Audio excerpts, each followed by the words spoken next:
It's tough. I mean, it was a pretty gruesome injury. It was a long process to get back. Lasted about 12 months. And, when I was coming back through, the whole time you're just like wondering if you're going to be able to, do the same stuff you were doing beforehand, if your leg was going to be strong enough to hold up.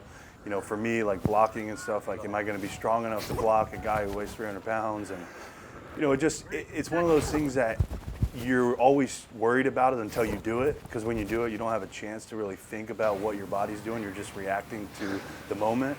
And once you do it one or two times, you're like, okay, I feel pretty good. My leg held up good. I'm strong. And then the more you do it, the more confident you get, the better you get at it, and the closer you can get to being the player you were before the injury. Last year was my first year back from the surgery, and it took a little time to get used to the new version of me. About halfway through the season, I was doing really well, and I felt comfortable being back, felt confident in my leg again. So this year, I'm just excited to feel 100% moving all the way through the entire season. You were talking about the surgery, and I want to say it was a minimally invasive repair instead of an open repair. Yeah. Just kind of walk me through what that means for those of us who don't know. Basically, the old style, they used to do a vertical cut right up the Achilles, so you had this really nice big incision that goes directly in line with the Achilles.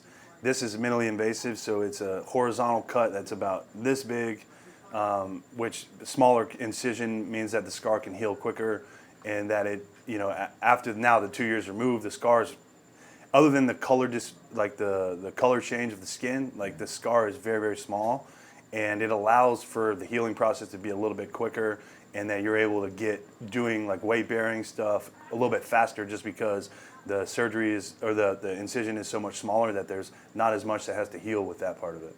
What does a successful season look like for Nick Moore? I think just doing my part. Like, my job is not one of the sexiest ones. I don't get a lot of praise, and honestly, that's when I'm not getting praise, that's when I'm doing well. Having a young kicker in Tyler, and then Jordan's in his fourth year, like giving them the best chances to be successful by doing my job the best that I can, and helping them be able to succeed on the field is kind of that's the whole goal for me, is making their jobs as easy as possible.